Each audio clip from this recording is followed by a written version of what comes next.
Jaruma wacce aka fi sani da Asma Wakili ta sai sabuwar mota inda ta fito fili tana nuna wa duniya irin farin cikin da take ci duk da dama tana da wata tsohuwa.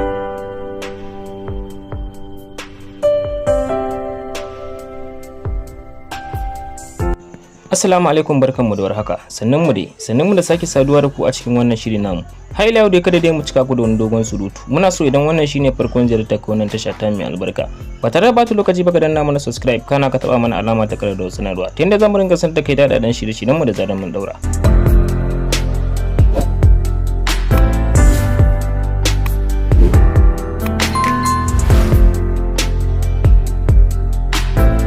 Yiri sai murna, yau dai buri na ya cika. Inji jaruma Asma Wakili ta sai irin motar kamfanin da take so, wato BMW, wanda ita ce take taka rawar gani a halin yanzu.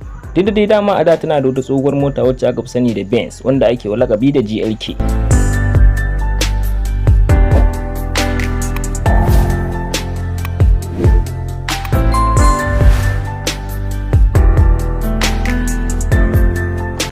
To, ita dai wannan mota wacce ake kira da BMW, wadda kowa da ya riga da ya san cewa mota ce ta yayi kuma ta zamani, wanda ake wa kirari da i7.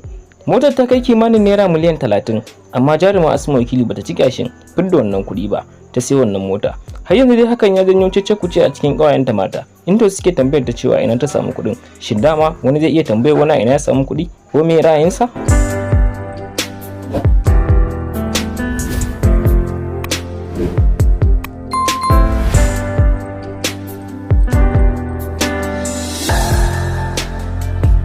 Sannan muna tafi da wani bidiyo da zamu nuna muku yayin da take nuna farin cikin ta a bayyane ba wai a boye ba. Ka san dukkan dan adam idan har ya sai abin da yake muradi, tabbas sai ka ga ya nuna irin farin cikin da yake, musamman idan yana amfani da wannan abin da ya siya. Kuma sannan za ku ga yadda take taka rawar gani a cikin wannan bidiyo domin irin nishadin da ta shiga, saboda ta sai abin da ta dade tana muradi. Duk da cewa dama kun san ta tana da tsohuwa, kuma yanzu ga ta riga ta sai sabuwar mota wacce aka fi sani da BMW. Shin me ra'ayinku dangane da wannan mota da ta siya?